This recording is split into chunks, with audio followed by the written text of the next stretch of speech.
Muy buenos días, estudiantes de Dynamic. Estamos en el curso de razonamiento verbal. Les saluda el profesor Marco Antonio Aure Bereche. Hoy corresponde ver dos situaciones muy específicas en lo que es razonamiento verbal. Para comenzar, veremos series verbales. Pues bien, su definición es muy puntual. Una serie verbal es la secuencia de palabras que guardan una relación entre sí. Para esto es muy importante el campo semántico, puesto que una vez que analicemos las palabras, podremos saber cuál es la que sigue. Es decir, si nosotros observamos que el conjunto de palabras que se nos presentan guardan, por decirlo así, una relación de sinonimia o de repente de aspecto gramatical, podemos entonces saber cuál es la razón por la cual se presenta. Y entonces la siguiente palabra a través de las alternativas será más fácil de ubicar. Modo de resolución. Justamente voy a explicar lo anteriormente dicho. Si acá tenemos en el ejemplo 1 una serie de palabras y debemos buscar, en este caso ya tenemos la respuesta, pero voy a explicar por qué es la alternativa correcta. Oprimir, subyugar y sojuzgar tienen el mismo campo semántico. Quiere decir que en su definición está el hecho de poner a disposición a alguna persona, es decir, subyugarlo, oprimirlo o sojuzgarlo. Pero ten en cuenta lo siguiente, son verbos. Y acá tenemos también verbos. Por lo tanto, por categoría gramatical no vamos a poder descartar nada. Sin embargo, la única palabra que en su segunda acepción tiene la situación de las palabras que he mencionado es arrojar. Así es, arrojar es someter en su segunda acepción. Redimir es liberar. Enquistar es paralizar. Devenir es suceder. Y detentar es poseer algo de forma legítima.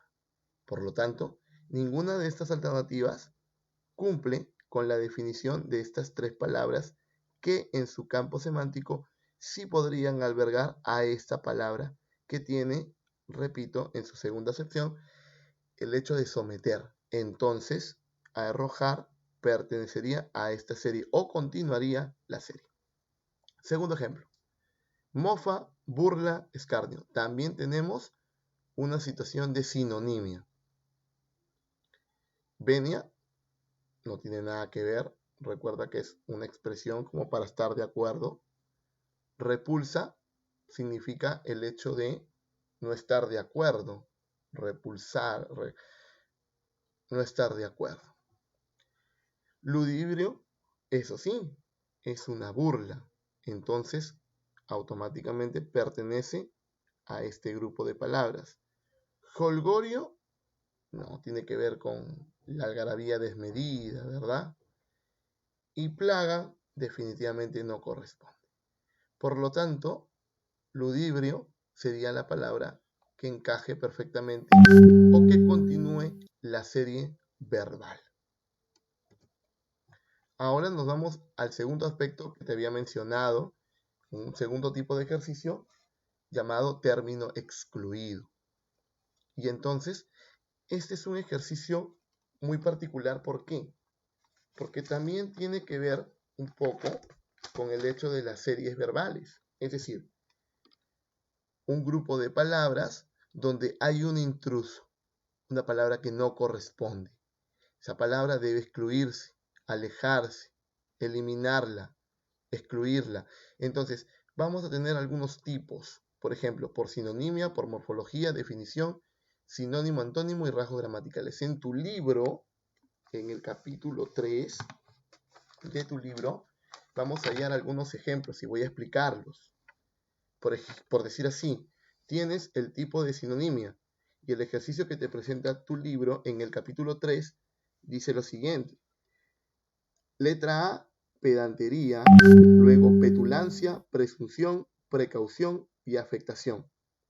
Significa que en ese ejercicio hay una palabra que no corresponde, que debe ser excluida. Y el tipo me dice, la característica de este tipo de término excluido me pide que yo aleje a la palabra que no es sinónima de las demás palabras. Entonces, pedantería, petulancia, presunción y afectación quieren decir palabras que tienen que ver con la altivez, con el hecho de creerse mucho, la soberbia. Entonces, la única palabra que no corresponde es precaución, porque precaución significa cautela, prudencia. Por lo tanto, la palabra a excluirse en ese tipo que es de sinonimia sería precaución. Ahora vamos a morfología. Tengo semicírculo, semicerrado, seminal, semiinscrito y semiabierto. Si te das cuenta, la morfología tiene que ver con la estructura de la palabra. Entonces, yo veo semi, semi, semi, semi, semi. Ah, correcto, profesor. Tienen en común semi, que significa mitad. Entonces, semicírculo, semicerrado, seminal, semiescrito y semiabierto, ¿cuál de ellas no cumple a pesar de que tiene semi? Ah, seminal, porque seminal significa semilla. Entonces, no tiene absolutamente nada que ver con la composición de las demás palabras, que son compuestas. Semicírculo, semicerrado, semi-inscrito, semi-abierto. En seminal no cumple. Por lo tanto, la palabra excluida sería seminal. Luego tenemos definición. Tenemos la palabra cúpula. Entonces, aquí tenemos una referencia, que es la palabra cúpula. ¿Qué es una cúpula? Ya sabemos que es una bóveda, ¿verdad? De curvaturas, uniformes. Ya, más o menos nos damos una idea de lo que es una cúpula. Entonces, vemos las palabras y tenemos parte, arquitectónica, azotea, templo y superior. ¿Qué tengo que hacer en este tipo de ejercicio o en este tipo de término excluido? Lo que tengo que hacer es preguntarme, ¿qué palabra, por definición, no iría en cúpula? Es decir, si yo tengo parte, azotea, templo y superior, la palabra arquitectónica estaría en mi definición de cúpula o es una palabra muy amplia. Es decir, si yo voy a definir cúpula, tengo que mencionar sus partes, puedo mencionar el aspecto de la azotea, puedo definirla o puedo enrumbarla a lo que es una cuestión de templo y puedo hablar del aspecto superior.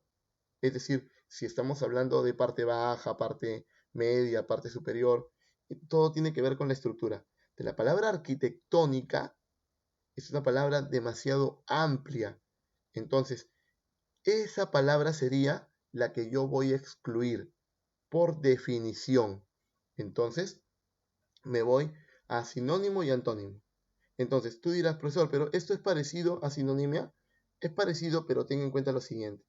Voy a encontrar una serie de sinónimos y una palabra que sea antónimo justamente de toda esta parte sinónima.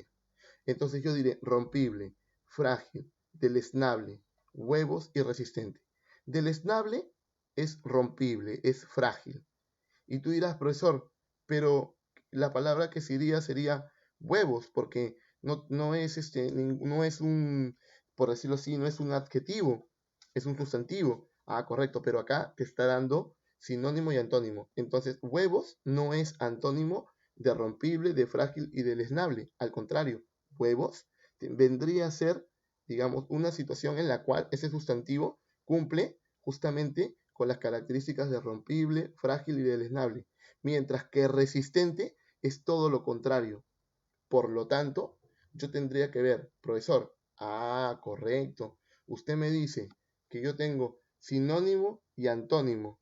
Entonces, si tengo rompible, frágil, deleznable y resistente, la palabra que se va es resistente o huevos.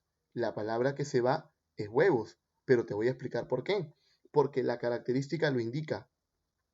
Es sinónimo y antónimo. Explico. Profesor, usted hace un momento me acaba de decir que huevos tiene que ver con deleznable, frágil y rompible. Por supuesto. Entonces, yo diré, si es sinónimo y antónimo, tengo mis tres sinónimos y mi antónimo de esos tres sinónimos. Esa es la serie de palabras, esa es la razón.